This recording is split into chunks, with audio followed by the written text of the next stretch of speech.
This is a special criminal court in Northern Ireland. It is different from the normal criminal courts in Northern Ireland and elsewhere in the United Kingdom. In 1972, a commission was set up under Lord Diplock, an English judge, to find ways of bringing terrorists to justice. The main problem for the courts in Northern Ireland had been the intimidation of witnesses and jurors and the finding of impartial jurors. The Diplock Commission recommended a modified form of trial for terrorist offences, which was adopted under an Act of Parliament passed in Westminster in 1973. Under this Act, a judge may admit as evidence a confession obtained under intense interrogation. There is no jury. The judge sits alone. You have said that you refuse to recognize the court. Do you understand that you may well be entitled to legal aid and to have representation by solicitor and counsel? Yes. Do you not wish to be so represented? No.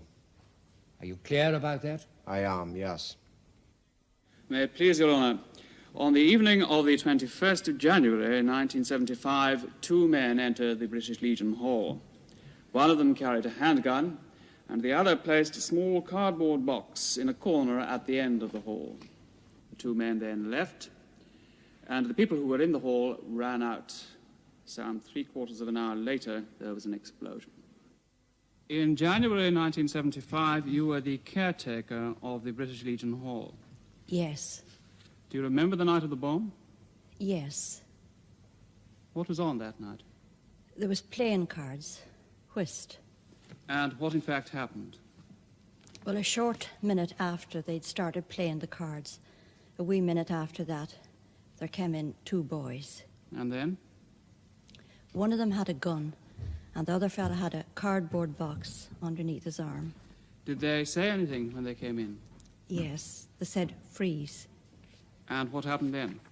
Well, the fella that was carrying the box, he walked to the far end of the hall, and he laid the box down at the lower end. And then? Well, then he came back, and the two boys walked out the door.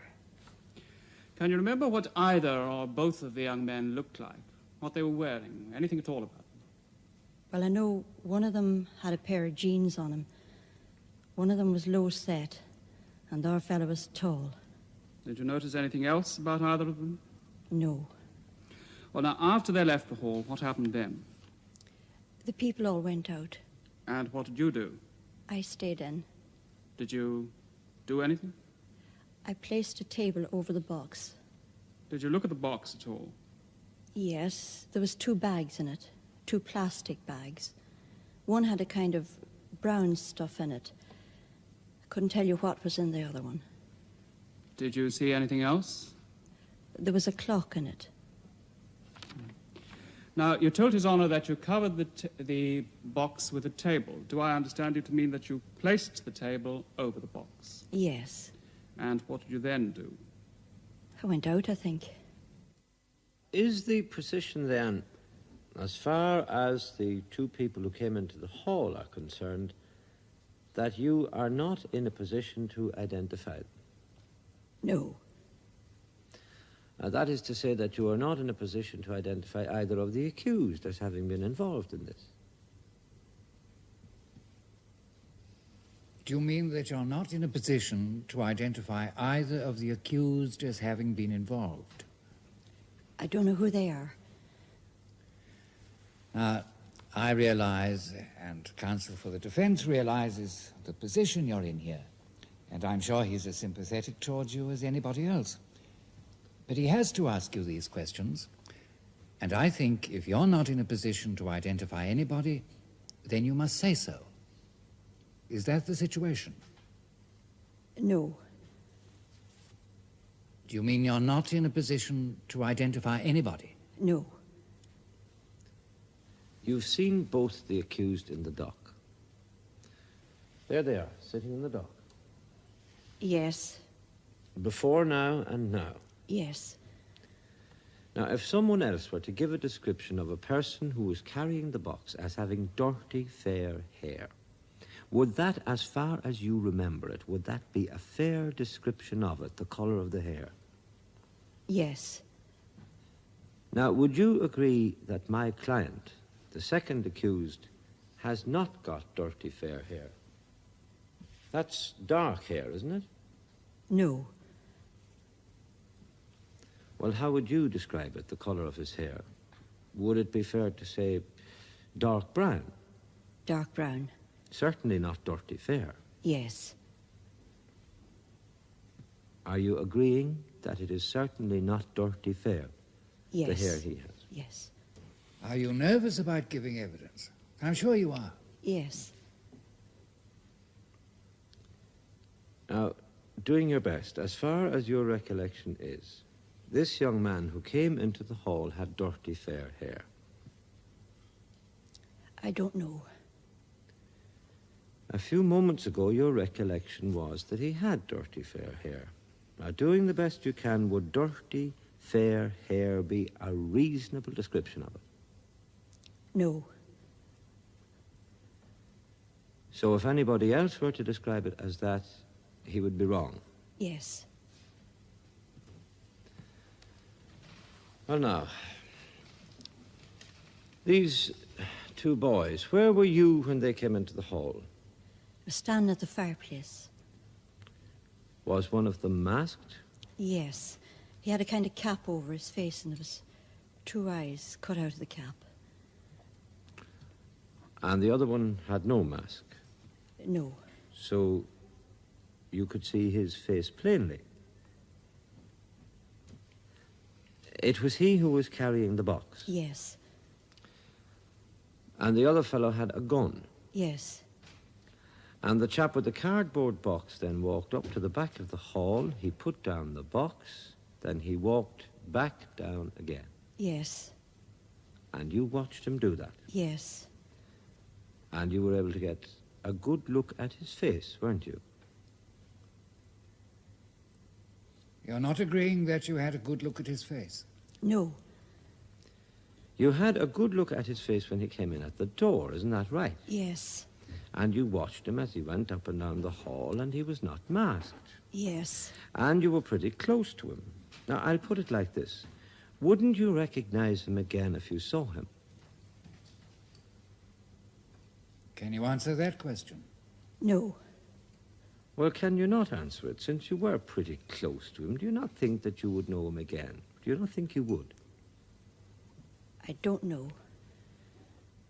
You don't know, but isn't it probable that you would? Would you not recognize him again, since you were pretty close to him? I obviously won't stop you in any way in the questions you're asking. I know you have to ask a certain number of questions, but you appreciate as well as I do that there are difficulties which confront somebody in this lady's place. I understand you have to do your duty. Of course. Much obliged, Your Honor.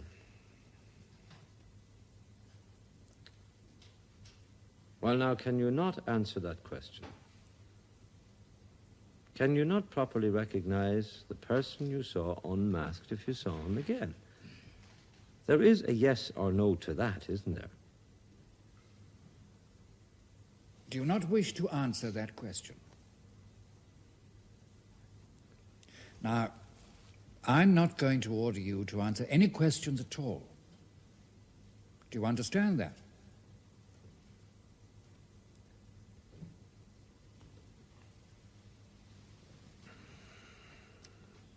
Well, are you not going to answer the question? Well, I think she isn't.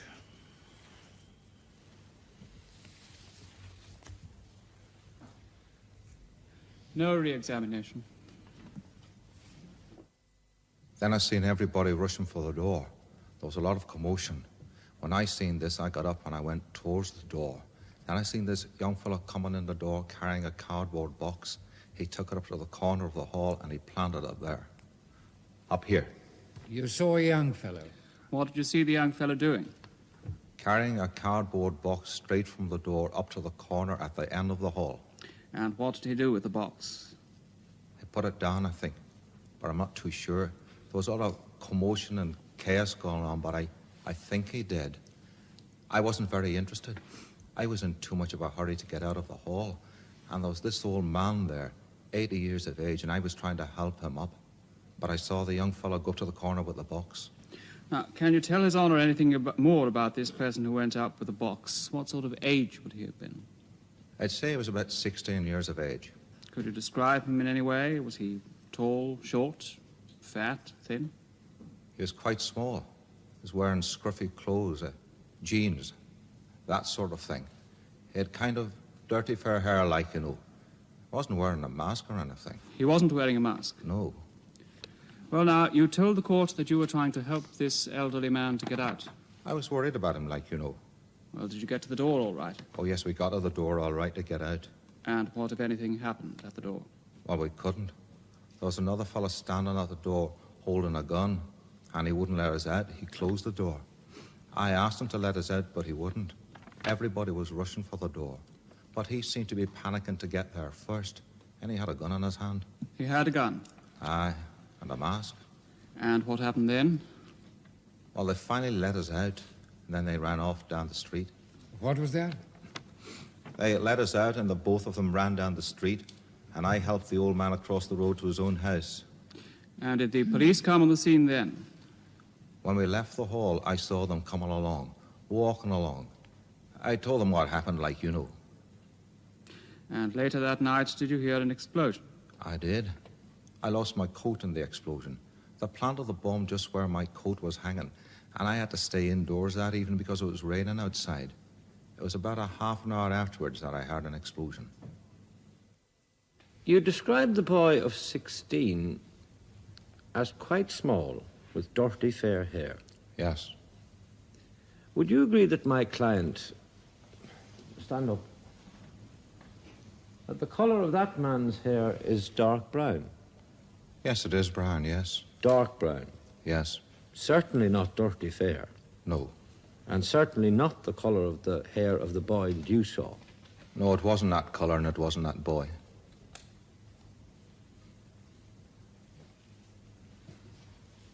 Sit down. You saw the boy,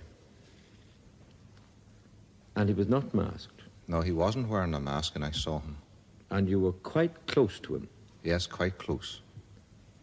And you got a good view of him. Yes, I did. Would you recognize him if you saw him again? I don't think I would recognize him again, but I'm certain it's not any of them boys. It was not that boy. No, it wasn't that boy. Did all the device explode? No. The damage was caused by approximately 2 to 5 pounds of explosives. Now, judging from the amount of substance I was able to scrape up from around the hall, some 4 to 4.5 pounds, I'd say, in fact, only half the device had gone off. Well, that means that, in your estimation, the device would have been between 4 and 10 pounds. Oh, that's correct. Now, so far as this examination of the explosive substance is concerned, do you sometimes refer to that as ANFO? That is the term in common usage. By people like the police and people like ourselves? Yes, and also by the security forces. I see. It's an expression you've come across professionally. Yes, Your Honour. I've not only met it professionally, but in the newspapers as well. But normally, it's an expression that would be used by people like the police, the security forces, soldiers, people like ourselves. Yes, and also by people who deal in explosives commercially. It stands for what? Ammonium nitrate fuel oil. You have heard this witness giving his evidence. Do you wish to ask him any questions? No questions, Your Honour. No re-examination. There is a matter that arises, and it appeared to us it might be an appropriate time that I should raise it now. Your Honour will recall the witness who gave evidence and who was present at the scene of the explosion stated that my client was not the person who carried the box. Yes, I recall that. Now, I appreciate that whatever way the evidence of Detective Sergeant here goes in relation to that evidence of the eyewitness stands with what weight one gives it as of now, and therefore it may not be inappropriate to deal with the matter now. My respectful submission to Your Honour is this, that one cannot say in the face of that evidence that one is satisfied beyond reasonable doubt that my client was the man who carried the box into the hall. Whatever the case made in relation to the statement, one would be left in the situation that this was a real possibility, that this was not the man, even though he had made a verbal admission that he was. I follow your point that you're making, but technically it seems to be an unusual time to make any such submission. Well, I appreciate that, Your Honour, that Your Honour may feel it was an inappropriate time.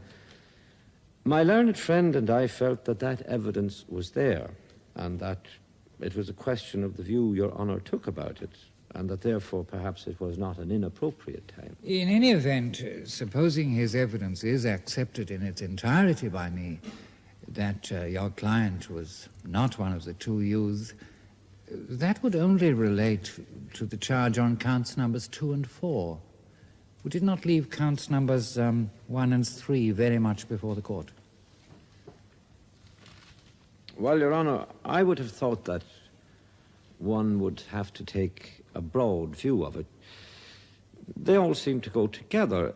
It's a question of the weight one is giving to verbal admissions at this stage.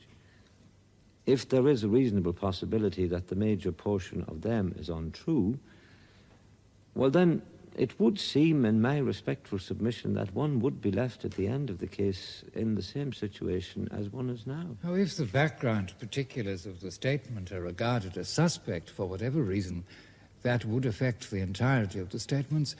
But I feel it is perhaps premature to ask the court to rule on this matter at the present time.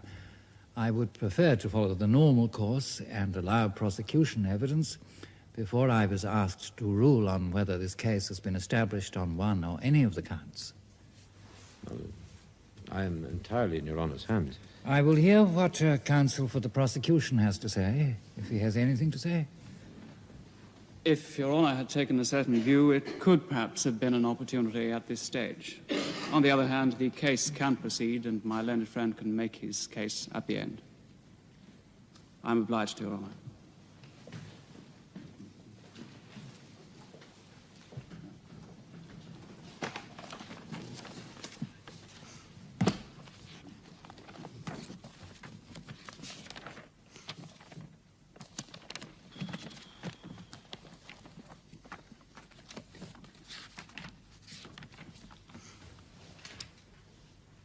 Detective Sergeant, on the 10th of February, 1975, did you interview the first of the two accused?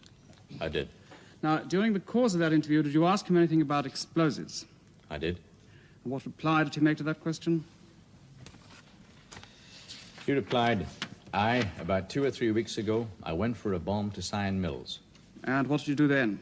I cautioned the accused. After the caution, what happened? I asked him, can you remember exactly when this was? He replied, about 2 weeks ago. I think it was a Tuesday. It was in the morning, the same day the British Legion was blown up. Yes, what happened then? Conversation continued. Question, where was the bomb? Answer, at Sion Mills in a field on the road that goes to Claudy near a wee wall. How did you get to Sion Mills? In this man's car. It was a Corsair. Who? I am not saying. How did you know it was a bomb?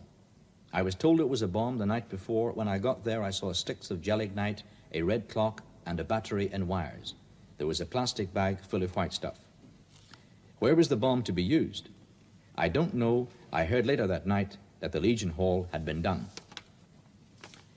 Question, where did you take the bomb? To a house in the head of the town. Did you see the bomb again? No. Will you make a statement about this? Yes. Now, when did you see the second of the two accused? Saw the second accused at 2:35 on the 23rd of April. Was this an interview? Yes, it was. And were any notes taken of this interview? Yes, notes were taken by the detective constable. At what stage of the interview did the first reference occur to matters directly concerned with this present case? The first reference to the present case was just before 3:40 p.m. What happened? I asked him, could he tell me anything about the bomb in the Legion Hall last January? And he said, not very much. And I asked him, "What do you know about it?" And he replied, "I heard about it." What was said then? I said, "It is in your interest to tell me about what I want to know and about what I am asking about." And he said, "Just tell me what you want to know." I said, "Tell me about the Legion Hall bombing." And he said, "I did the bombing at the Legion Hall." I cautioned him and then asked the following questions. In what terms did you caution him? You are not obliged to say anything, but anything you say will be taken down and may be used in evidence. And after the caution, what happened then?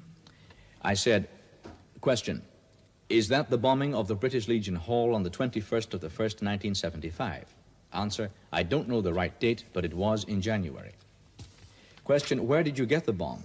Answer, it was at the water's edge at the head of the town. What was the bomb like? There was a couple of bags of mix, ANFO and gelignite, and a battery and a square alarm clock, all bound in red tape with a timing device. There was a lead wire with an electronic detonator. It was about a 15-pounder.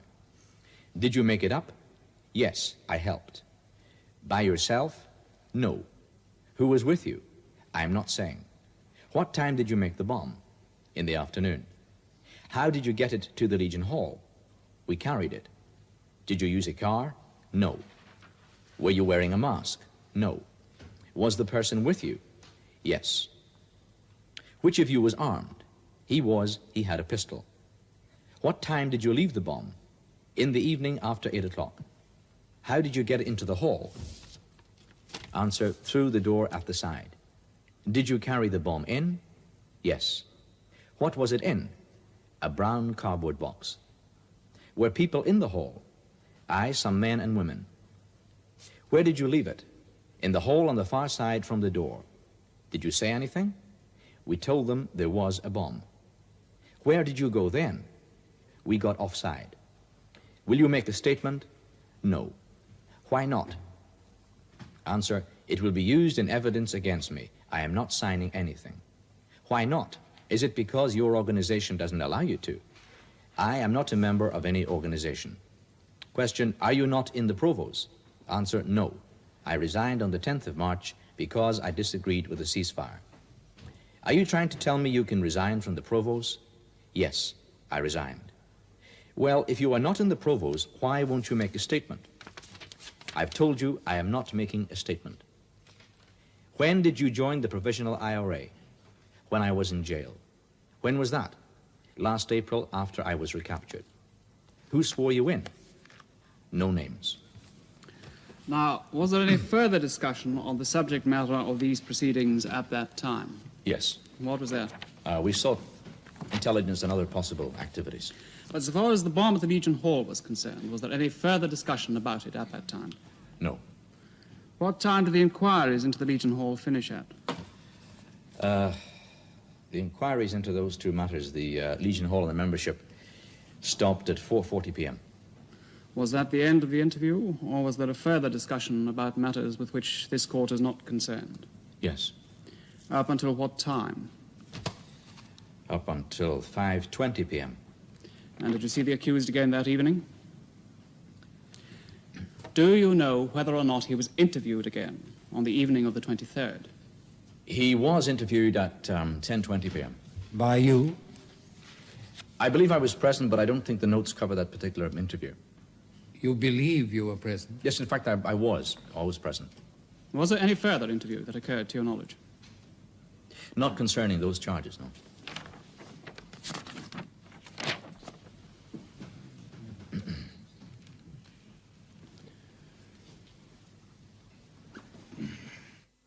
Have you any notes that you were present at any interview at 10:20? No, I haven't. But you recall being present at an interview with the detective constable in the evening of that day?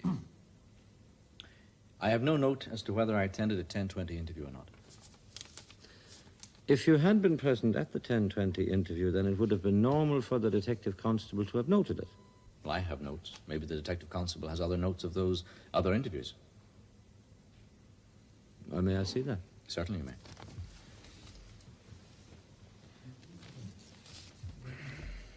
Perhaps you could point out, first of all, where it is, the interview at 10:20.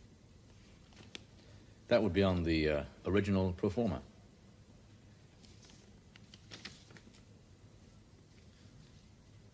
there are no notes at all that relate to the interview at 10:20. May I examine them?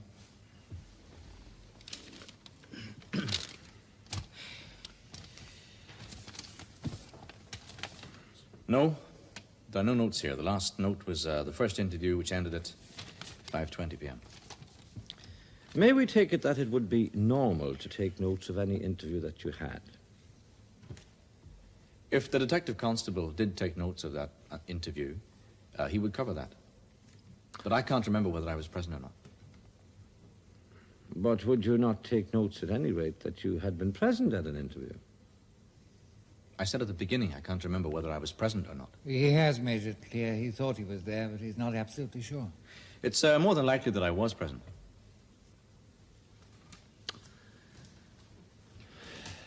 Now, the accused will say that he was interviewed 3 times that day. I know nothing of any other interviews. You don't know what time the interview you had with the accused took place? You don't even know if you were present? No, I don't know what time the interview took place. Nor do you know what you were talking about? I have no recollection. And this was an accused person whom subsequently charges were preferred against? That is correct.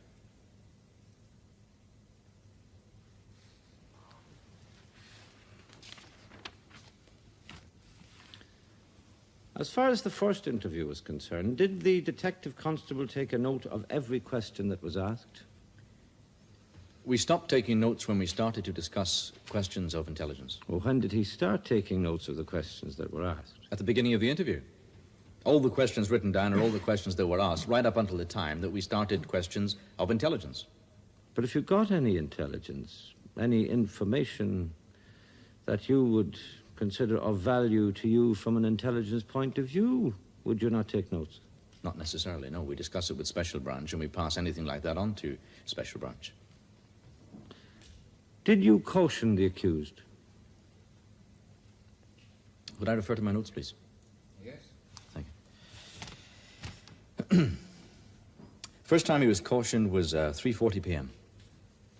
So you made it clear that anything that he said would be taken down and used in evidence. And, of course, he was seeing the detective officer writing the notes out, and he was in no doubt whatsoever that what he was writing down were the answers to the questions that you were putting. That seems likely.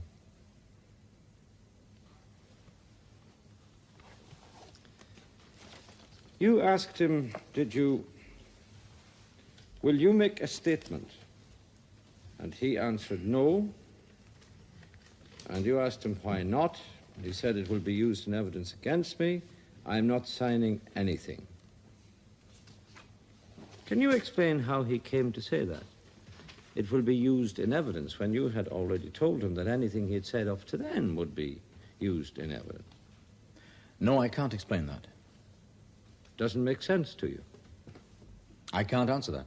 Can you make sense of it? I don't know what was in the accused's mind at that stage. Can you give to the court any sensible explanation as to why he should give that answer? You see, I'm suggesting to you that, in fact, the questions and answers that you say took place did not take place at all. They did take place.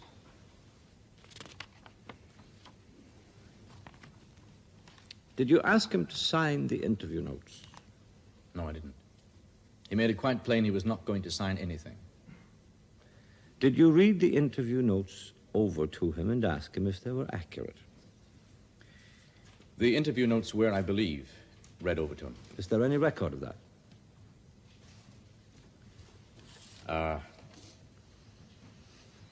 I don't have any record of that. I can't be certain. But you would expect anything important, any important matter, to be recorded. I think it would be better if it were recorded, but it was not. And do you know why that was so? I don't think there was any reason. You do practice the rule about reading over. Well, as I don't have a note of it, I can't say for definite. Would you normally ask an accused person to initial notes or sign notes? Yes. That is normal practice? Yes. Would that be done after you had read over the notes to him? Yes. But you did not do that in this case. I don't think so, but I can't be certain. I suggest that there were no notes taken in the interviews with the accused. That is not so. These notes were taken at the time. If there were no notes, then there would be no question of getting anything signed or anything at the time. That is so.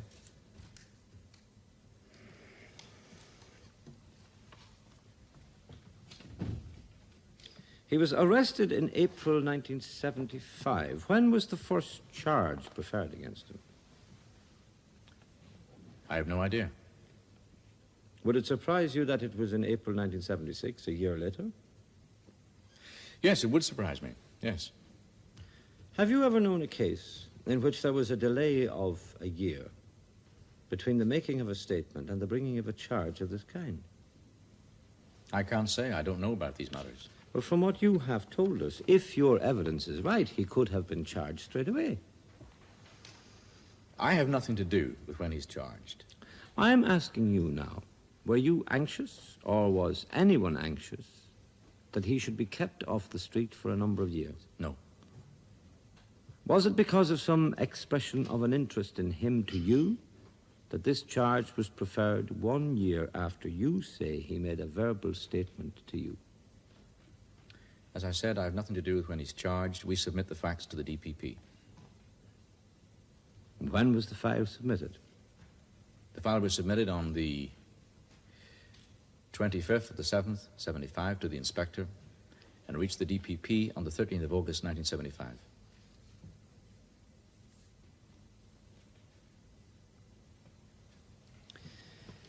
You say that all these answers were given by him, that he used the word ANFO. Yes, they were written down as he gave the answers. Do you agree that that's a very unusual word for someone like the accused to use? It's a very common expression among people who are used to handling explosives. But isn't an ordinary expression among terrorists and other people used to handling explosives something like co-op mix? Well, I wouldn't know. I'm not an expert on explosives. But you do know what ANFO is? Yes. It's a very common expression in the newspapers and so on.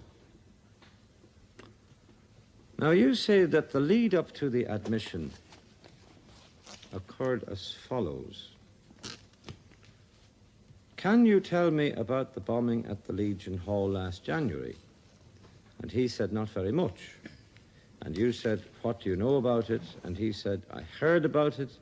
And subsequently you said, tell me about the Legion Hall bombing. And he said, I did the bombing at the Legion Hall.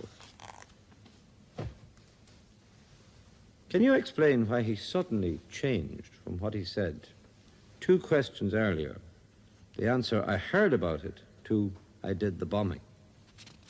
Possibly that he decided to tell the truth. That the truth was the best thing. I don't know what was in his mind at that stage. What do you mean by saying, it is in your interest to tell me about what I want to know and about what I am asking about? It is in one's interest, I know, to tell the truth. Even if it involves incriminating oneself? I think the truth is important. Even if it involves you in a criminal offense, you think it is in the interest of a person to tell you the truth about it? I think the truth is important, yes. Did you intend that as a threat? No. You cannot devise any explanation other than that he wanted to tell the truth about his change after quite innocuous questioning from I heard about it to I did the bombing. No, I can't explain that. You are quite sure that these questions are not just questions that have been made up later on? Yes, I'm quite sure. And all written at the same time? They were written down in sequence during the interview. And not written at some stage later on when the accused was not present? They were written during the interview.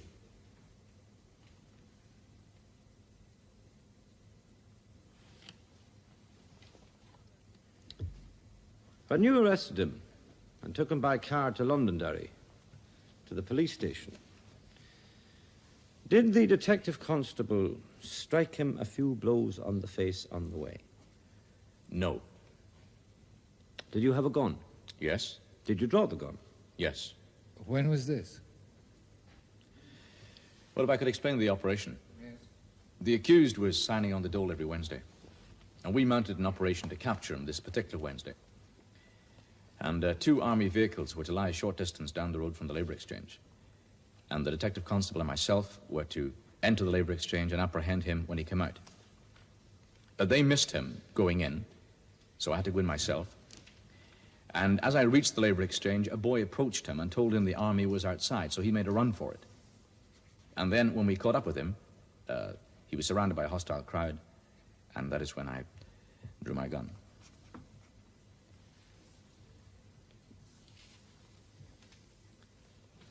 Did you say to him that you wanted 3 written statements for incidents that happened in that area? There were a number of incidents in the area for which no one had been brought to book. 90% of all the crimes in this particular area are unsolved at the moment. So that there is considerable pressure, naturally enough, on you to resolve that position. There's no pressure on me.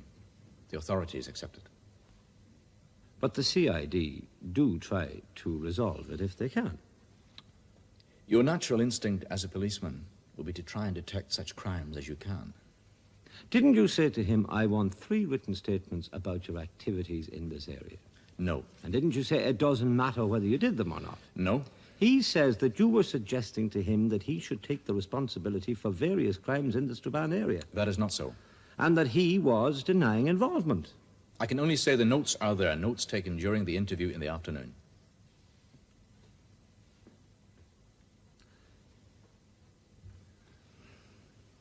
Did you question him about the Spar post office?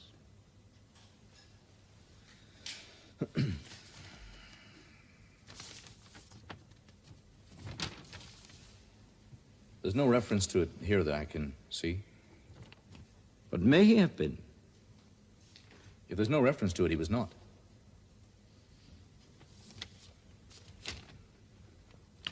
Did you tell him that you had a witness able to identify him as having taken part in the robbery at the Spar? No. Did you give him the date for that incident? And did he point out that he was in custody and that he could not have been involved? No. Nothing like that of any kind? No. He will say that he was never questioned about the British Legion Hall. That is wrong. He was questioned. Did you say to him, if you make a written statement about the bombing, that will satisfy us? No. Did the detective constable slap him a few times and push him about a few times against the wall? The accused was never mishandled in my presence. The fact is, Detective Sergeant, didn't he maintain throughout the interview in the afternoon that he was not involved at all? I can only repeat again, the notes are there, notes taken during the interview. Well, I suggest that you interviewed him again in the evening at 7 o'clock for 2 or 3 hours, and that you threw the same kind of questions, the same kind of suggestions, asking him to admit involvement in various offences and to make written statements, and that he was refusing to do so. He was not interviewed at that time. And at the end of it all, you became frustrated because he would not make any admissions. That's very unlikely. And in fact, the verbal account that you say was recorded by the detective constable was not a verbal account given by the accused at all. It was.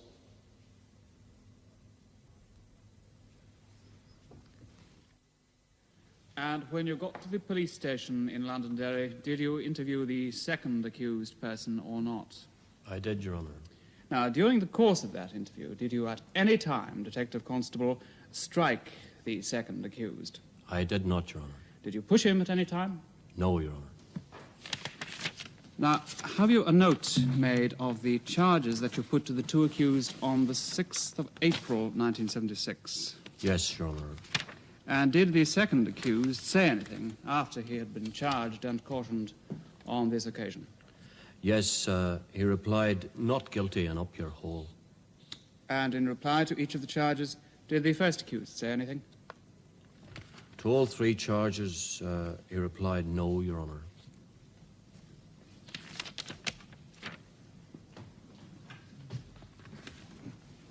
Thank you, Detective Constable.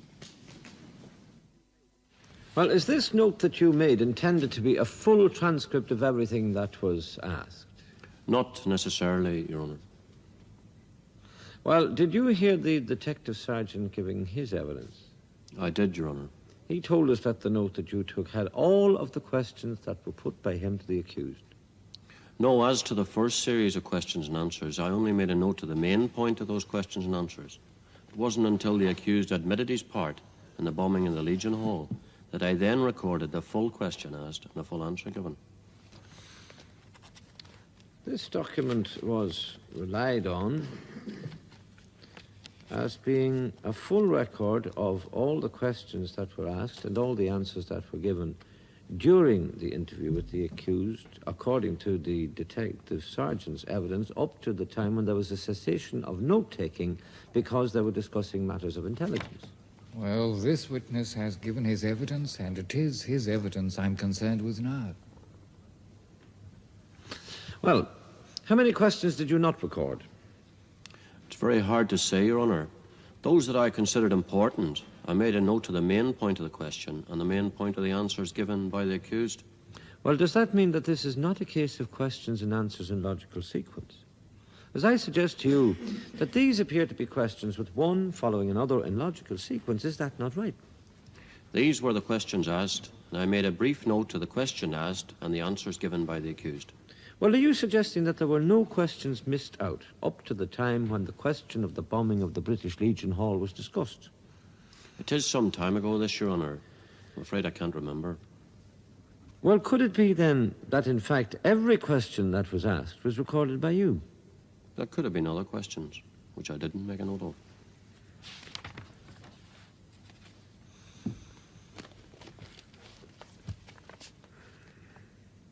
At what time did that end, all of that questioning? Well, we then went on to discuss with the accused matters of intelligence, Your Honour. I'm asking you at what time that questioning ended when he said no names.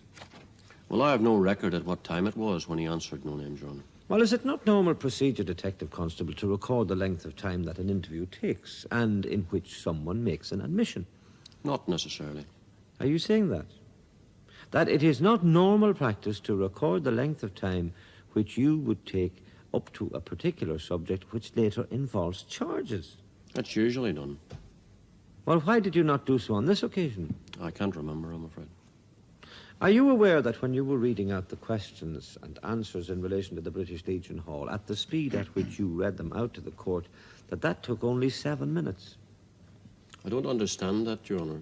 When you were giving your evidence about the questions and answers, when you were going through them, as you did in the witness box, it took 7 minutes. Yes, Your Honour. You see, I suggest that if you read out these questions at dictation speed and the answers at dictation speed, it would take 20 minutes at most for all of those questions and answers to be read out at that sort of speed. That could well be.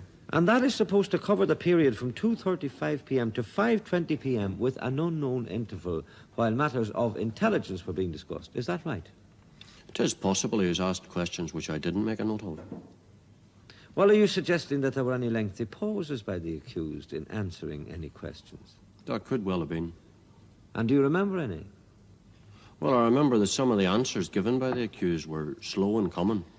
You see, I suggest to you that this document has got all the hallmarks of a document which has been prepared perhaps from other notes to make a sequence of questions and answers which could not have been taken and were not taken by any interview with an accused person. That is not correct, Your Honour. It was I who recorded these questions and answers at the time. Well, then, when you had taken the notes, did anything happen after they had been taken? Did you read out the notes to the accused? Certainly I didn't. The detective sergeant was conducting the interview. Well, did you say that the notes were read out to him? I can't remember. Did you ask the accused to sign them, or did the detective sergeant ask him to sign the notes? Again, I can't remember. This is the only evidence, if you are right, this is the only evidence against the accused. That is correct. Did it occur to you that it might be helpful if the accused signed the notes as a fair record of what had taken place at the interview? Yes. It did occur to you? Yes. Did you ever discuss with the detective sergeant or the accused the question of signing the notes? I did not, Your Honour.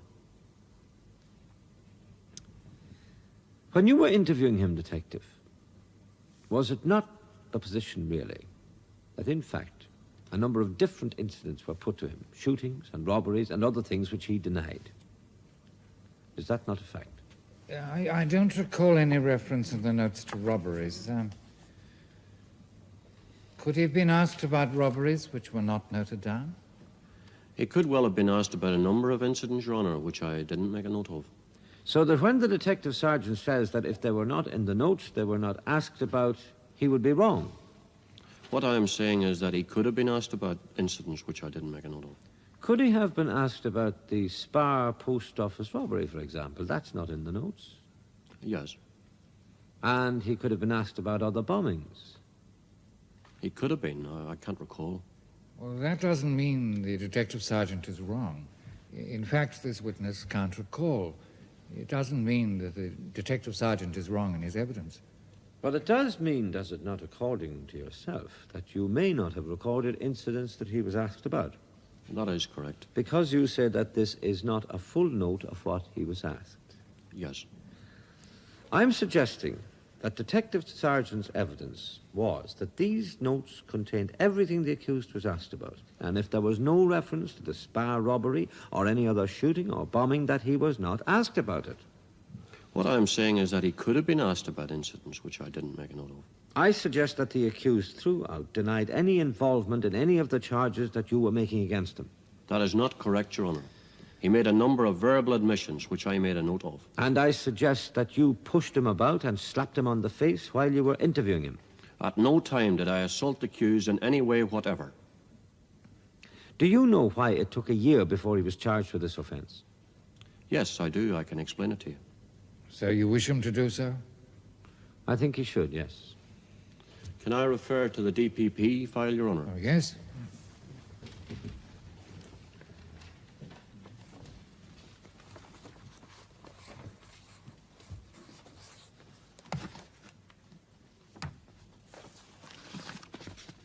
The file in relation to the explosion, Your Honour, was submitted to the Director of Public Prosecution's Office on the 13th of August, 1975.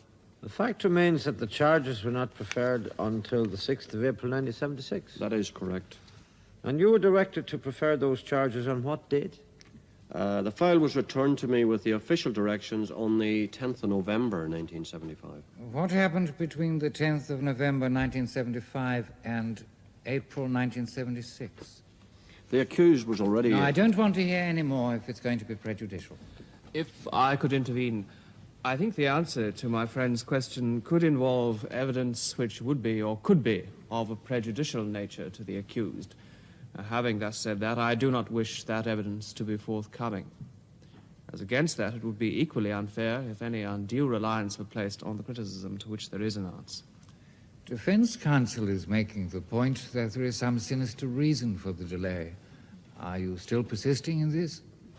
I think the facts speak for themselves. Oh, they do not so far speak for themselves. I've not heard the full facts. You know the facts, and I do not. And I do not want to hear anything that could be prejudicial. Are you making the point that there is some sinister reason for the long delay which occurred before the charge was made in this case, knowing the full facts now? I am in a difficulty about this, which I cannot develop. Perhaps it would be left to lunchtime. That is the Crown case. May I say, at this more appropriate stage than the previous occasion, that it is really a straight issue between us and the detectives as to these verbal statements. The case he is making is that he did not make these verbal admissions at all, and that these verbal admissions were made up, and that has been his position throughout. Your Honour has also to consider the possibility that he has made an admission in relation to an offence which he did not do. This is certainly a case which is unique in my experience, where a Crown witness who was at the scene of the crime has stated that the accused was definitely not the person who carried in the box. And nevertheless... Is that evidence the court must accept? It is evidence which no reasonable tribunal of fact, in my respectful submission, can rule out as a possibility. It is one thing saying the court will now say definitely this accused was not the person, and that I do not think is the situation. But what the court cannot say is, I, as the tribunal of fact, am satisfied beyond all reasonable doubt that this witness is wrong. Because here we have a bona fide witness who was at the scene of the crime, saw an unmasked person and says it definitely was not the accused.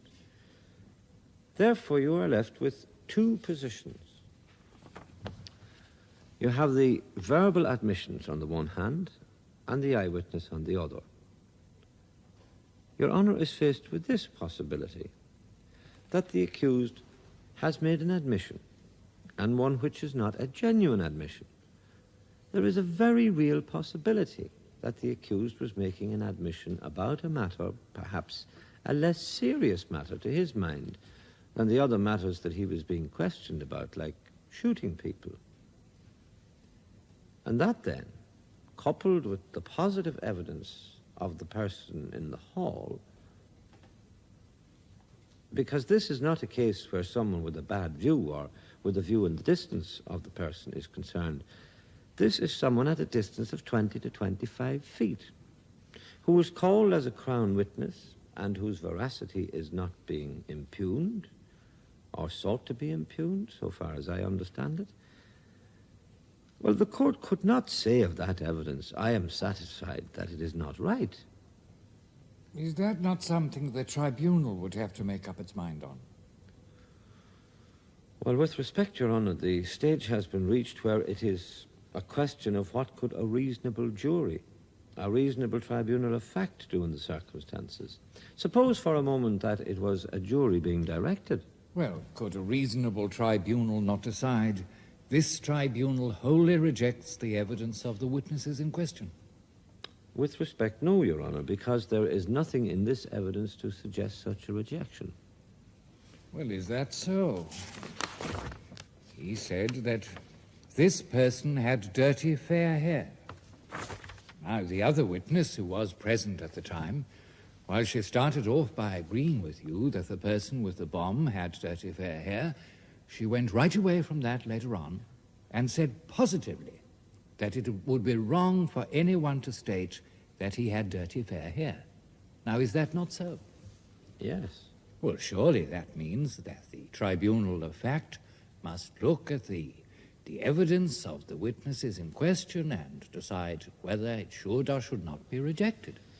With respect, Your Honour, as far as the evidence of the first witness is concerned, first of all, she said yes, it was dirty fair hair, and then she said no. Oh, well, having seen her, I formed a clear view as to which of these two pieces of evidence was her real evidence. Well, that may be. All I am saying is that another witness, dealing with the face of the person as well as with the colour of the hair, says definitely not.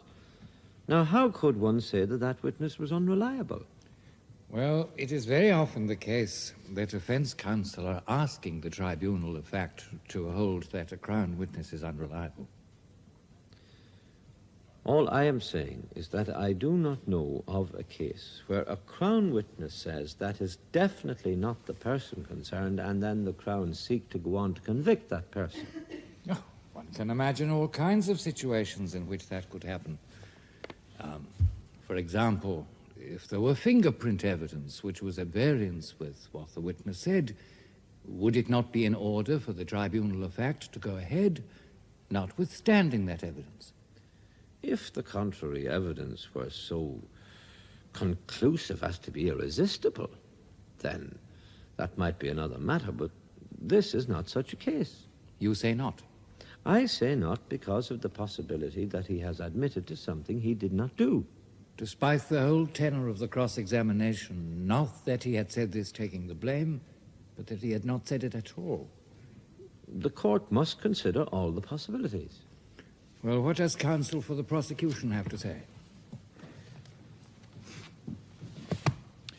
May it please Your Honour, the Crown case against the second accused is and always has been based on his verbal admissions. At no stage has the Crown sought to rely on any identification of the accused. One male witness says that the second accused was not the boy. What my learned friend is saying, Your Honour, is that that negative identification is in itself so reliable as to raise a doubt about the guilt of his client. I would submit to Your Honour that that type of evidence must be subject to the same infirmities as identification evidence led by the prosecution. Well, is that right? I've been thinking about this, and it seems to me that there is a clear distinction between saying that is the person I saw when faced with an individual and saying that is positively not the person I saw. It seems to me that the two cannot be equated. Well, if not equated, they can be approached in the same way. For instance, if one was in a state of terror when one saw an assailant, well, that would be relevant in my submission. I'm not saying that the question of the reliability of the witnesses is not a matter that has to be considered. Clearly it has. Well, I'm suggesting that Your Honour might consider, for instance, how much reliability can be placed on that particular male witness. The court might well take the view that he was in a state of fear. He gave Your Honour a fairly graphic description, first of all of his sitting with his back to the door, then of his attempts to get an elderly man out of the hall. Now, Your Honour would, I suggest with respect, ask himself, in these circumstances, can I place so much reliance on that witness's non-identification as to make a nullity out of the admissions which stand at this stage of the trial? That seems to me to be the basic issue in the case. Your Honour had an opportunity of seeing this witness in the box and of deciding his demeanour and contrasting it with that of the female witness who preceded him. There can be many explanations as to why that male witness came to the conclusion that he did. I don't want to speculate, but there could be other reasons. The situation that Your Honour must come back to is whether or not you are satisfied at this stage as the evidence stands, beyond a reasonable doubt. And that involves a review of all the evidence and an evaluation of the evidence of this particular witness.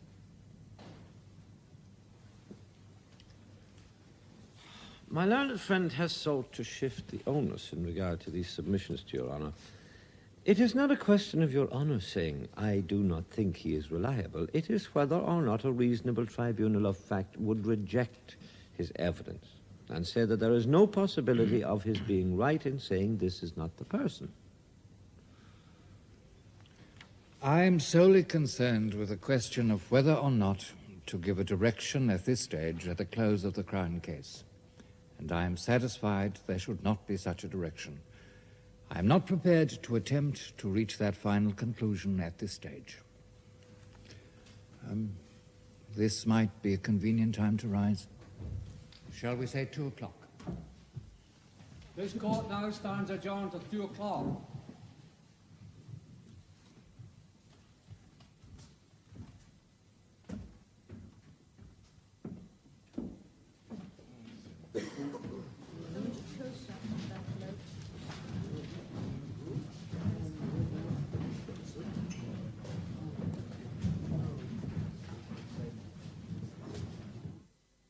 The Crown case has concluded, and now is the time for you to put your case if you so desire.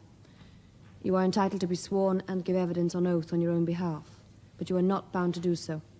You're also entitled to make a statement without being sworn. If you wish to be sworn, you will come to the witness box. If you do not wish to be sworn, you will remain where you are. You may call witnesses in your defense. I want to ask you, do you wish to call any witnesses? No. Do you wish to be sworn?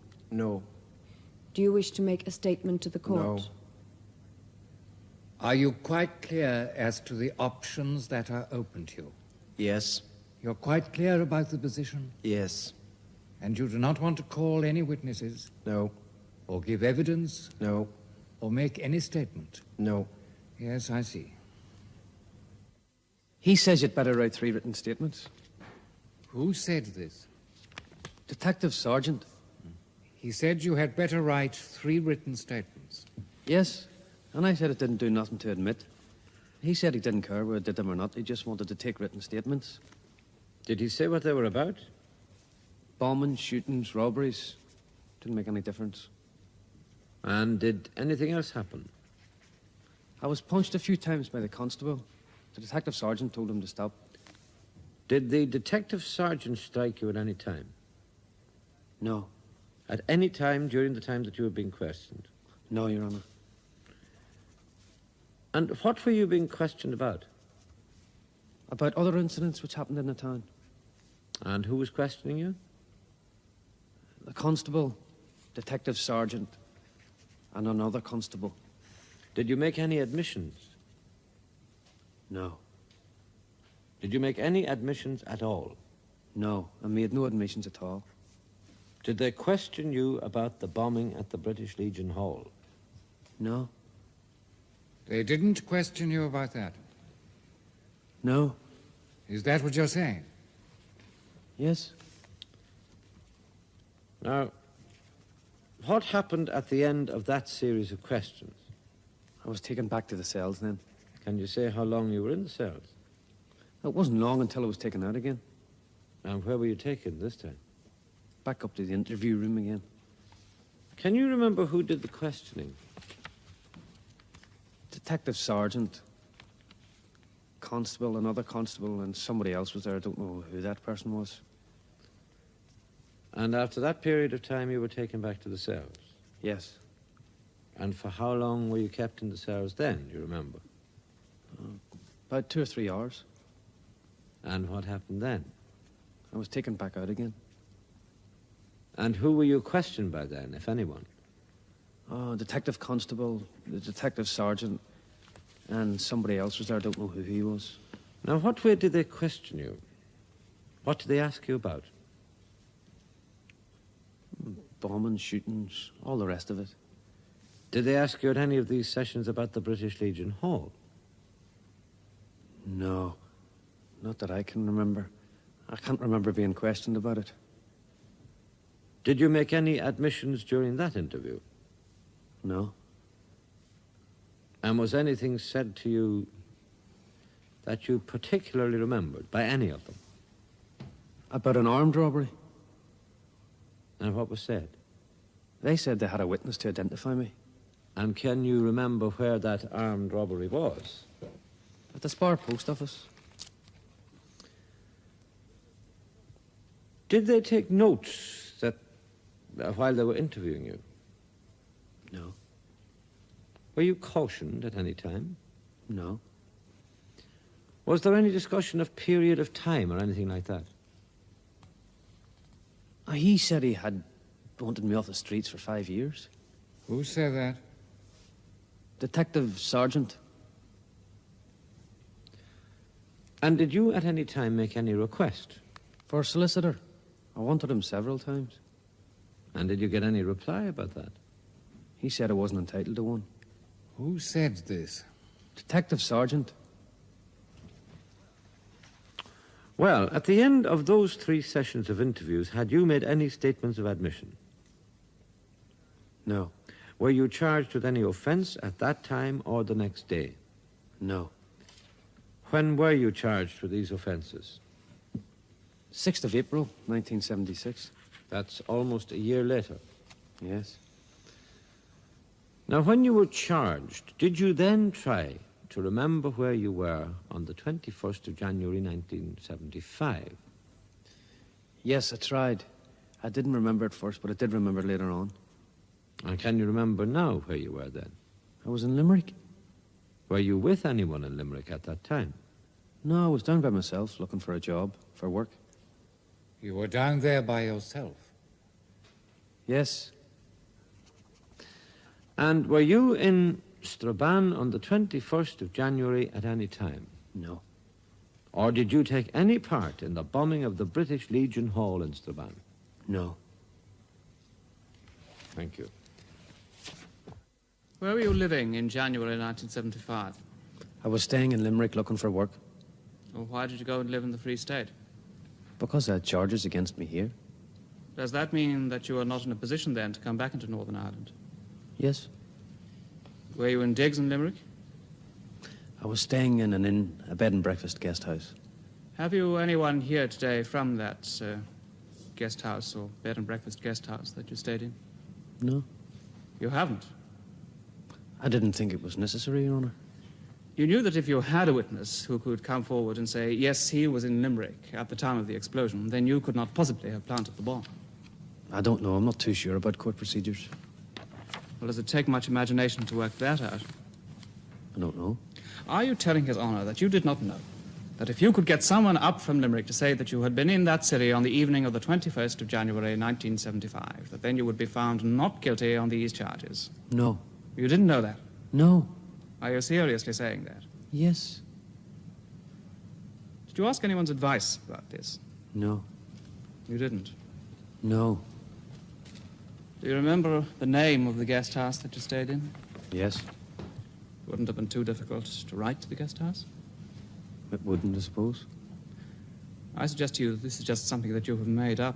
No, it isn't. Because I suggest to you that if this were true, you'd have taken steps to have somebody here from Limerick today to say that you were there at the time. I don't think they could come up from Limerick into Belfast. But you never asked them. No, I never asked them. I was in jail. I couldn't ask. Haven't you got your solicitor? Yes. And you got your mother and father? Yes. You could have asked some of those to make contact for you. I could have, I suppose. Well, how did you go about looking for work in Limerick? Where did you go? A few building sites. Did you get work? No. Where was your money coming from? I got money from afar. Do you mean that he was sending all money to support you?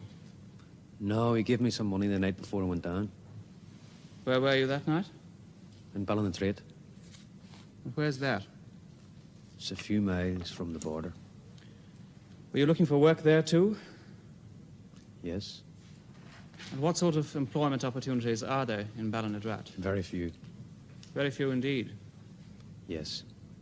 And that is where you went to look for work. I went to look for work in Limerick. Now, you've been in the Irish state from May 1974, and we're now January 1975. Yes. Well, where had you been apart from Limerick? Staying in a relative's house. And where was that? In Ballinatrait. And were you just living off them? Were they supporting you? That's right. What relations are these of yours? With Grandmore. And when did you come back into Northern Ireland? In February. And between February of 1975 and the 23rd of April 1975, where were you living? In my own house. And you had signed up on the dole? Yes. And on the 23rd of April, you were actually in the unemployment exchange? Yes. And that is where the detective sergeant came over to you? Yes. You knew he was a police officer? No, he was wearing plain clothes. You did try to escape from him? Yes. I didn't know who he was and he had a gun out. That wasn't because you knew that you'd been involved in this bomb explosion? Well, I wasn't involved in this bomb explosion. In other words, the police have made up this case against you? I don't know. Well, must not that be the case? It could be a number of things. Well, now, what else could there be? Other than the police have made up this case against you, an innocent man. It could be a mix-up. I don't know what happened. All I know is I didn't make this statement. But you know that the police say that you did make this statement. They said that. And are they telling lies when they say that? I don't know what they're doing. Are they not telling lies? Not necessarily. Could be somebody else's statement. You mean they may have mixed you up with some other accused person? It is possible. When they wrote down your name, they wrote down the right name? Yes. What is your date of birth? 4th of March, 1957. And they got that right, too? Yes. Well, now, there can be no mistake about this. You say that the detective constable punched you. That's correct. How many times altogether were you punched? 4 or 5 times the first time and the same the next. Do you remember being examined by a doctor on the 24th of April? Yes. And you knew he was a doctor?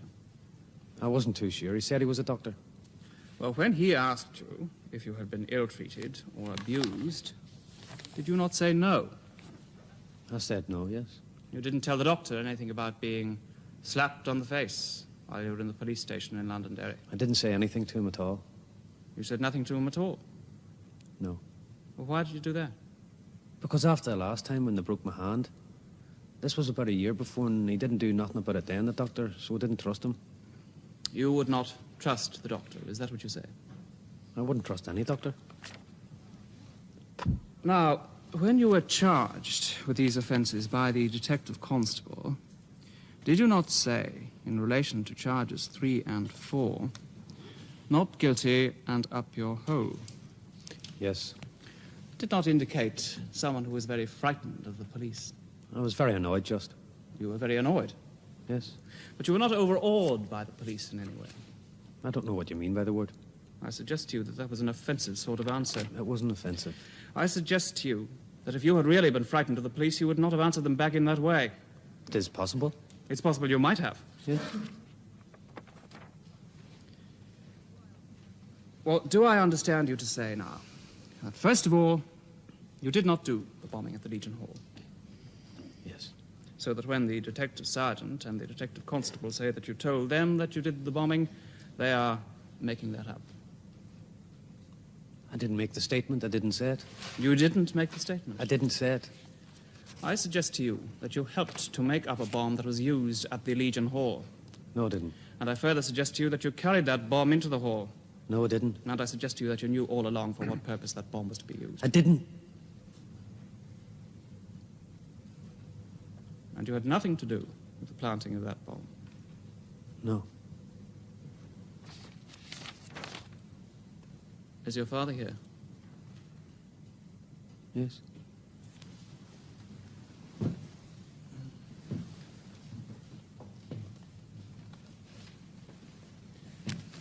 Very well.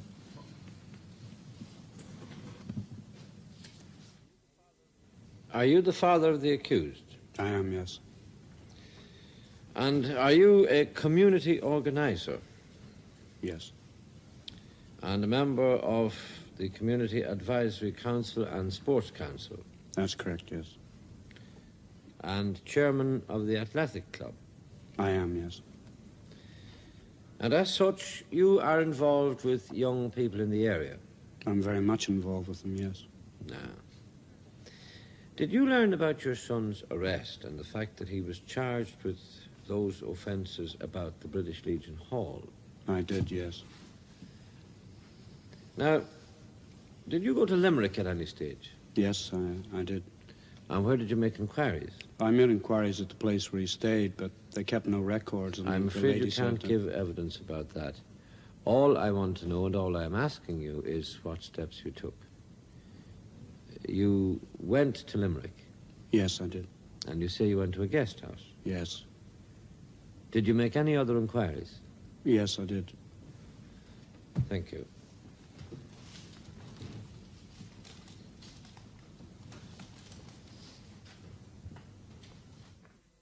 Your son came into Northern Ireland in February 1975. That's 2 months before he was arrested. It was about that time, yes. Did you take him to the authorities? No, I advised him to give himself up. At that stage, he was 17, and I advised him to go to the authorities, but he said he would wait until he was lifted, which he did. But was it the position that even though it was against your wishes, you still had not enough control over your son to make him give himself up while he was living at home? I had no wish to make him do anything at that stage. I hoped he would see the correct way to do it, and that was my advice to him. Yeah, but you were not prepared to bring any pressure to bear on him to make him give himself up. Well, the last time I made pressure on him to give himself up, he was so badly beaten up he needed an emergency operation. So that you would have been on the lookout very carefully for any sign of physical abuse this second time? I would, yes. Because you'd be determined that the same thing would not happen again? I would try to be, yes. And when you saw him that night after his arrest, on April the 23rd, did he make any complaints to you? I made a complaint to the detective sergeant. The sergeant told me that the marks on his face were sustained during his arrest, that he'd put up a hell of a fight. My son wasn't even allowed to talk to me at all. Were there marks on his face? There were, yes. These marks, they would have been visible the following day to the doctor? They were visible then. He'd a lump under an eye, he'd blood shown at the nose, and had a couple of really red marks on the other side of his face. Well, did they look to you like marks which would disappear the following morning? No, I don't think so. Did you refer this matter to anyone in authority above the detective sergeant? No, I didn't. After your previous experience, Did you attempt to make any arrangements for a doctor to examine him on your own behalf? No, I didn't. The reason why I didn't was on the last two occasions when I tried to get my own doctor to see him, he was refused admission. Now, I complained to the police about the beating up and having to go into the hospital, and the police took no further action at that time. But I'm taking further action, and it's still going through at present. Does it surprise you to know that the doctor found no marks on your son? I'm very surprised, yes. As a young man, he does not appear to be in any great fear of the police. I don't know about that. That's appearance. No, I'm thinking of the reply he made to the detective constable when faced with these charges. You heard the evidence about that? Yes. Not guilty and up your hole. That's correct, yes. Hardly the remark of a young man who's in any great fear of the police. I don't know. I mean, he must be very sick about all this, which I believe, but what you can't prove is a trumped-up charge or a mistaken charge or something. I know for a fact he was in Limerick at that time, but I can't prove that either. But I could get witnesses from the Free State to come across and lie about it. I could have done that easily, but I haven't done that. If someone used that expression, or an expression like that to you in the course of your youth work, or in the course of any activity connected with the sporting organizations with which you're involved, would you regard that as a sign of somebody's being very frightened of you?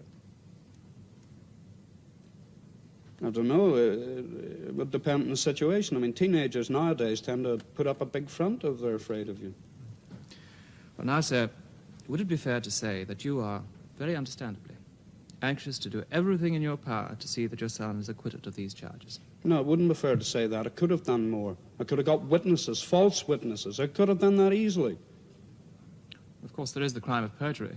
I know that. I could have done that easily too, but I want to stay within the law.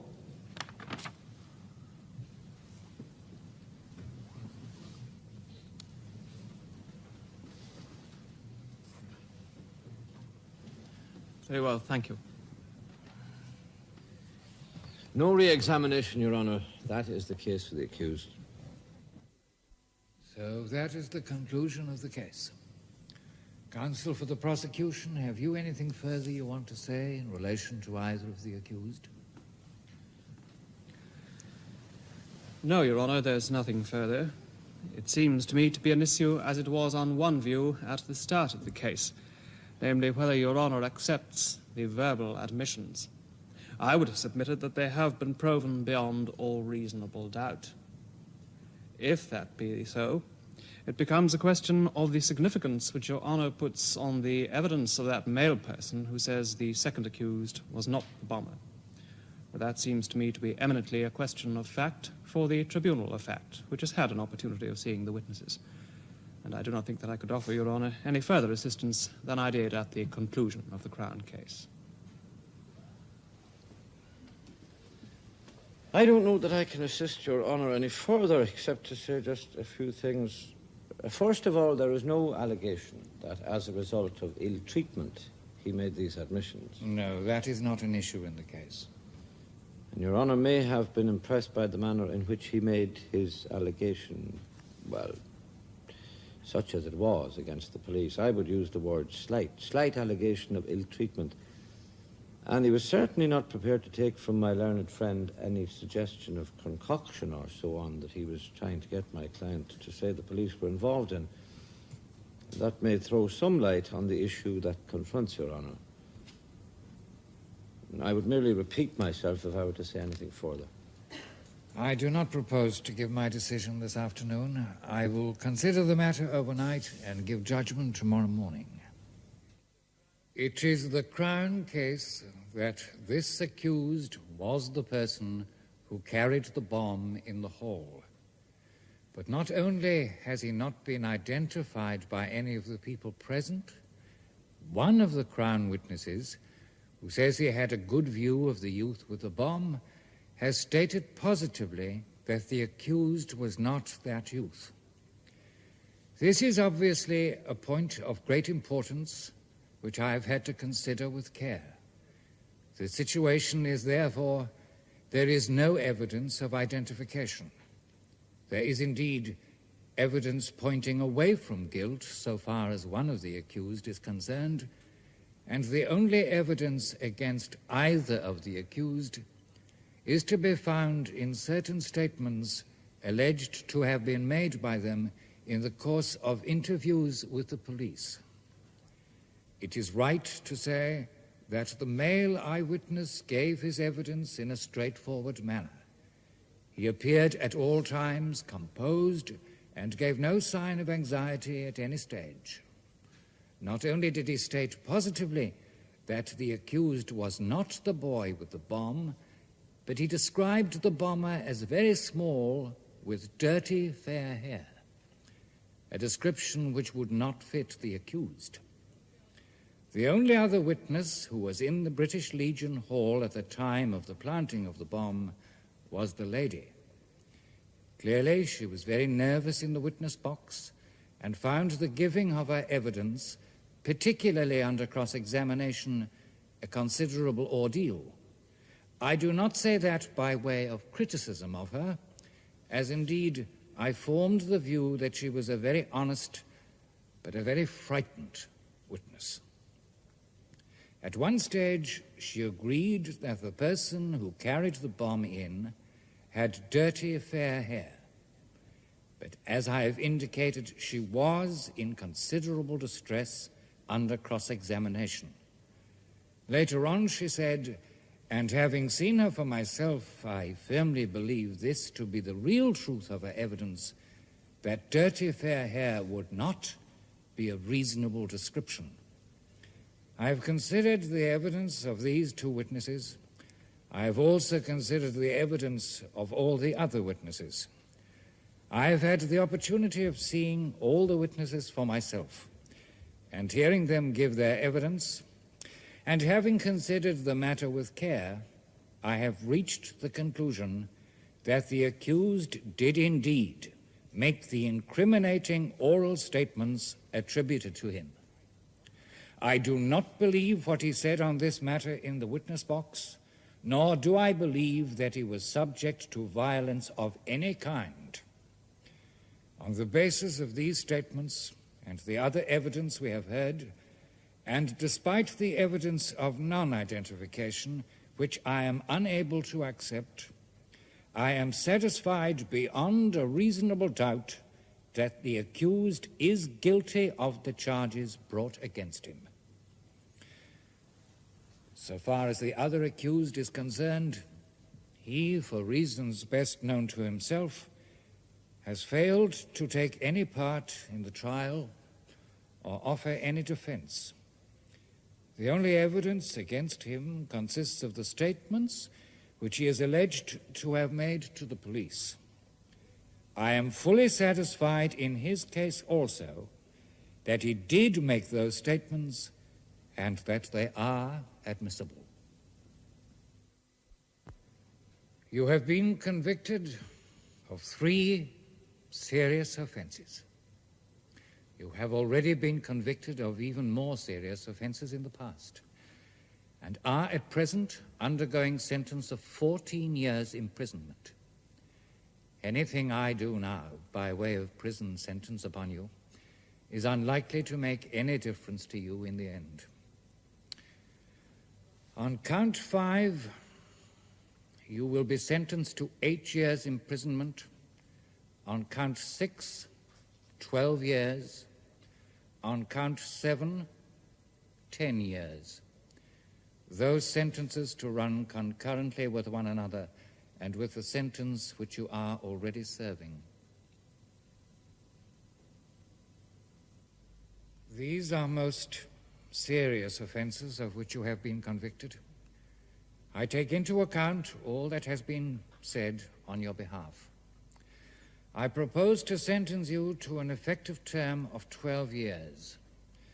10 years on the first count, 12 years on the second count, 10 years on the third count. Those sentences to run concurrently and to be concurrent with the sentence you are already serving.